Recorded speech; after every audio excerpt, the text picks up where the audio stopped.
Hello, welcome to my channel. बच्चे पढ़ते नहीं, किसी की सुनते नहीं। अगर पढ़ने बैठते भी हैं तो they are not focused in their studies. हमेशा हमें उनके पीछे रहना होता है कि पढ़ो पढ़ो पढ़ो। क्या लगता है आपको कौन कौन ये प्रॉब्लम से गुज़र रहे हैं? As parents, I think we all, most of us, go through this phase in our life where we feel that children are not studying, children are not listening to us. So what do? क्या करें हम? हमने तो सारी facilities दे रखी है, सारी demands पूरी करते हैं बच्चों की, correct?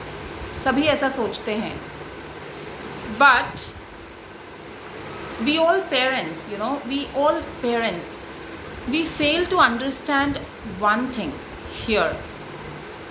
I am going to tell you where are we missing. कुछ तो ऐसी बात है जो हम मिस कर रहे हैं हमारे पेरेंटिंग स्टाइल में, जिसकी वजह से हमारे बच्चे पढ़ नहीं रहे हैं। हमें उन्हें बोलना पड़ रहा है पढ़ाई करने के लिए।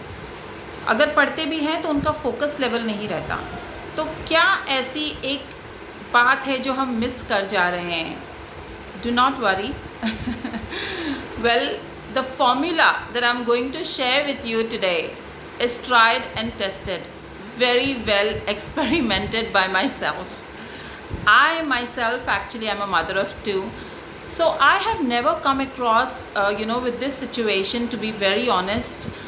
In fact, whenever I meet other females, other mothers, I have seen that mothers are struggling, बहुत ज़्यादा स्ट्रगल कर रहे हैं अपने बच्चों को पढ़ाने के लिए, जो कि मैंने ऐसा कभी अपनी लाइफ में एक्सपीरियंस नहीं किया अभी तक।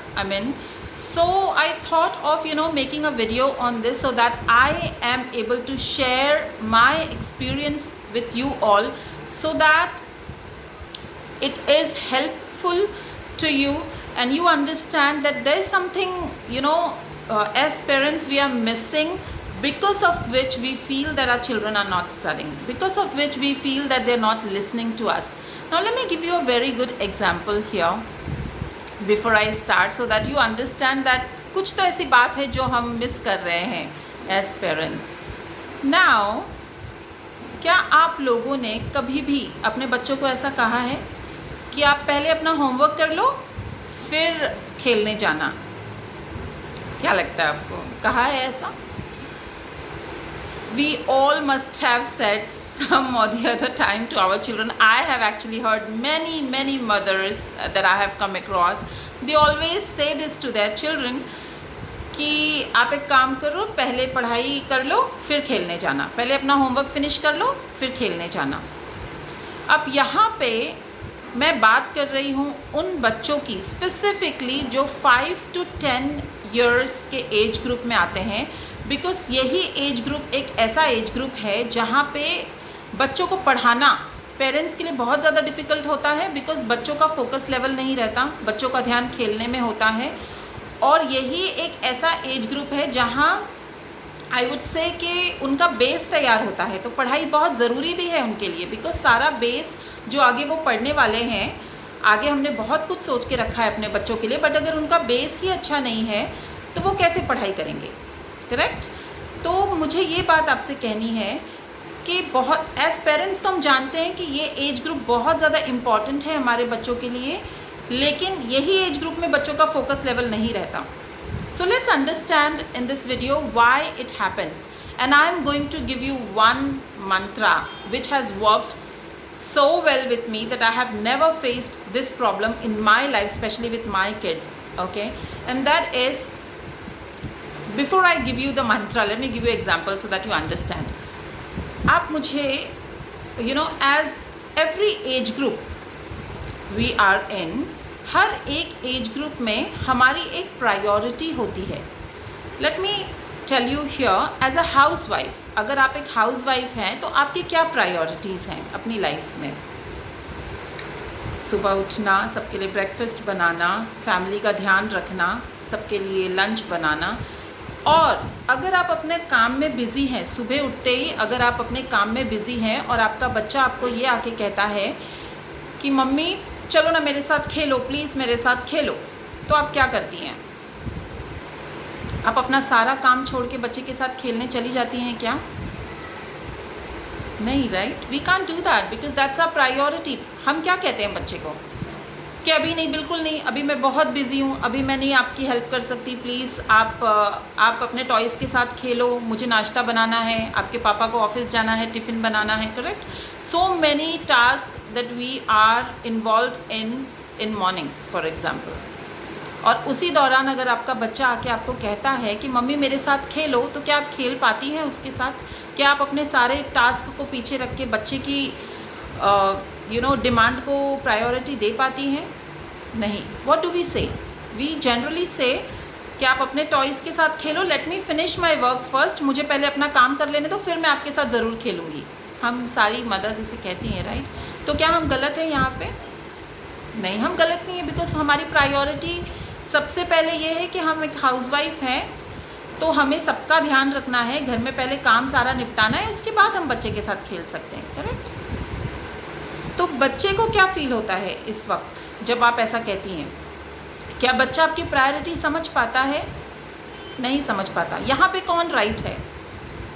यहाँ पे आप भी राइट हैं और बच्चा भी राइट है, correct? Again one more example. आपके हस्बैंड ऑफिस जा रहे हैं और आपने उनको कहा कि एक काम कीजिए, मुझे पहले शॉपिंग करना है, मुझे शॉपिंग करवा दो, उसके बाद ऑफिस जाना। क्या लगता है आपको, क्या आंसर मिलेगा आपके हस्बैंड से?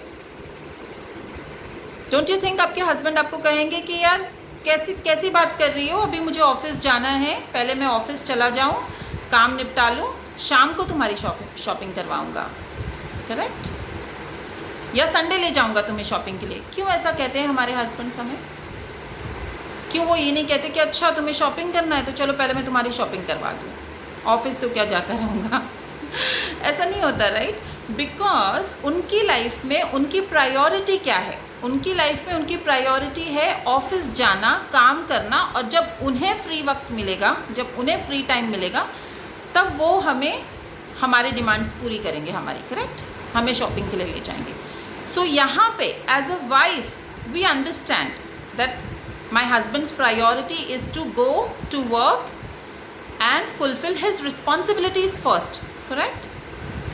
But similarly, जैसे हर एज ग्रुप में सबकी अपनी अपनी एक प्रायोरिटीज़ होती है, all my dear parents, I would want to tell you here that हमारे बच्चों की क्या प्रायोरिटी है, जो हम कभी नहीं सोचते एज पेरेंट्स। हमें ऐसा लगता है कि हमें उनको पढ़ाना है और उनका काम है कि वो हमारी सुने और पढ़ाई करे टाइम पे, करेक्ट? यही हमारी एक्सपेक्टेशंस होती है और बच्चे हमारी सुनते नहीं और यहीं से प्रॉब्लम सारी शुरू हो जाती है। तो हमें क्या करना है as parents? We also need to understand, जैसे हमारी लाइफ में हमारी कुछ प्रायोरिटीज़ हैं जिसको हम फर्स्ट पॉइंट पे रखते हैं, उसके बाद हम किसी की सुनते हैं, वैसे ही हमारे बच्चों की लाइफ में खेलना उनकी प्रायोरिटी है। ये प्रायोरिटी उन्होंने सेट करके रखी हुई है अपनी लाइफ में। हालांकि मैं ये बात समझती हूँ कि एज पेरेंट्स पढ़ाना ज़्यादा इम्पॉर्टेंट है खेलने से ज़्यादा, हमें ये बात पता है, बट क्या बच्चे ये समझते हैं? बच्चे ये नहीं समझते। बच्चों की लाइफ में उन्होंने अपने एज ग्रुप के हिसाब से अपनी प्रायोरिटी सेट करके रखी हुई है, जो कि है खेलना। अब अगर आप ये कहेंगी उनसे कि आप एक काम करो, पहले पढ़ाई कर लो, उसके बाद खेलने जाना, आपको लगता है आपके बच्चे को ये कैसा साउंड करता है?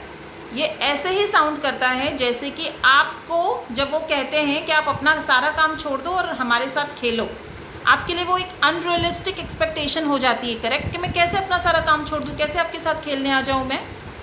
वैसे ही आपके बच्चे को ऐसा फील होता है कि मैं कैसे अपना खेलना छोड़ दूँ और कैसे आप कह रहे हैं तो मैं पढ़ने बैठ जाऊँ। Most of the time, out of fear, our children, sit for studies when we ask them to study, but their focus level is not there. And then again, we get frustrated, we get irritated कि यार इतना बोलने के बाद पढ़ने बैठा और अब पढ़ाई भी नहीं कर रहा ढंग से, focus level भी नहीं है। So what do we do? It's very simple.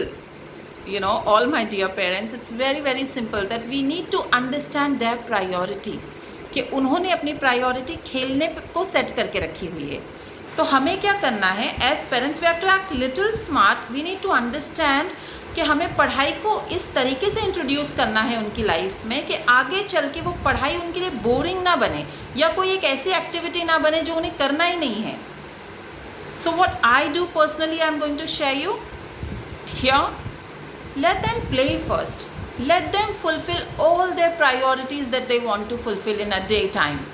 उनकी प्रायोरिटीज़ क्या क्या है? खेलना, टीवी देखना, दोस्तों के साथ मस्ती करना, बातें करना। आजकल तो फ़ोन पे गेम खेलना भी उनकी प्रायोरिटी हो चुकी है, correct? We all parents will agree to this. So what do we do as parents? Let them do whatever they want to do in their day time. और पूरे दिन में ऐसा एक टाइम आता ही है हमारे बच्चों की डे रूटीन में, डे टाइम रूटीन में, जहाँ वो बोर होते हैं, सब कुछ कर चुके होते हैं, खेल चुके होते हैं, टीवी देख चुके होते हैं, and they are getting bored. So what do we do here as parents? Now we need to act smart. The way we introduce studies to them, it depends how your children are going to take it. तो हमें क्या करना है, पढ़ाई को उनकी ज़िंदगी में एक वन मोर फन एक्टिविटी की तरह ऐड कर देना है. तो उन्हें क्या लगेगा कि ये तो एक एक्टिविटी है जो हम बोर हो रहे थे इसलिए हम कर रहे हैं अभी, and we will have fun. तो ऐसे हमें करना है. हमें अपने बच्चे को बोलना है क्या करें, बोर हो रहे हो, चलो पढ़ाई करें. अब आपका बच्चा आपकी बात सुनेगा भी, पढ़ाई करेगा भी, और अगर वो पढ़ने बैठ रहा है उसका फोकस लेवल 100% होगा. Because from within that child is satisfied that he has fulfilled all his priorities. Now whatever you telling him to do is one more activity for him which is going to help him to avoid his boredom.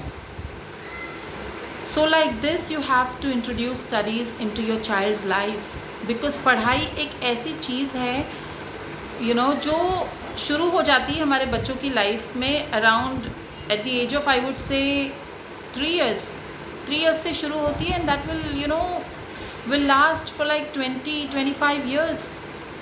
तो ये एक ऐसा topic है जो हर घर में शुरू हो जाता है जब हमारे बच्चे 5 साल के हो जाते हैं, और वो कंटिन्यू रहता है.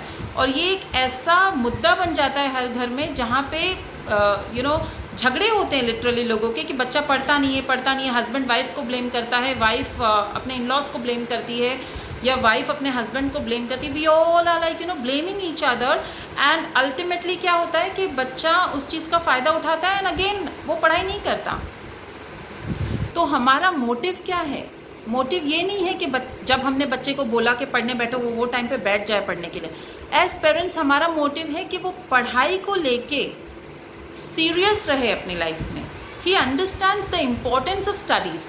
So we need to introduce studies in such a manner in our children's life that they understand the importance of it. And how that will happen? That will happen with time. We need to give time to our children. ऐसा नहीं कि हमने बोल दिया और वो पढ़ने बैठ गए और वो पढ़ाई में बहुत ज़्यादा एक्सपर्ट हो जाएंगे. We need to understand their priorities as well. We need to listen to them as well. Then they will start listening to us. So this is something that I have shared with you all, is tried and tested. I have experimented it so well, and it is working wonders for me. And slowly and steadily, when we introduce studies to our children's life, definitely we need to be little smart. We introduce as a fun activity, and then slowly and steadily with time, as your child is growing, that child will automatically understand the priority. Automatically वो खेलने के बजाय वो अपने पढ़ाई को priority automatically set कर लेगा. बिकॉज जब वो बड़ा होगा, वो स्कूल में जा रहा है, वो देख रहा है कि सारे स्कूल के सारे फ्रेंड्स पढ़ाई करते हैं, और टीचर्स भी उनको हेल्प करेगी फ्यूचर में, उनको एग्ज़ाम्स होंगे, तो धीरे धीरे automatically they will understand the importance of studies. You don't have to work hard towards it. But अगर हम शुरू में ही स्टडीज़ को लेके इतना प्रेशराइज करेंगे बच्चों को, तो then they will treat or they will react studies as like a negative thing. and they will not be good in their studies. Correct? So here all you parents, please make sure कि आप अपने बच्चों के साथ fun activity कर रहे हैं और उन्हें पढ़ाने के लिए बहुत ज़्यादा स्ट्रिक्ट नहीं हो रहे हैं. At least when they are small, जब वो छोटे हैं तो हमें उनको फ़न एक्टिविटी के थ्रू ही पढ़ाना है और उनकी प्रायोरिटीज़ को भी समझना है, उनकी बातों को भी समझना है, उनको सुनना है. Then they will listen to us. Okay, so that's it for now. Thank you so much for listening to me. Bye bye.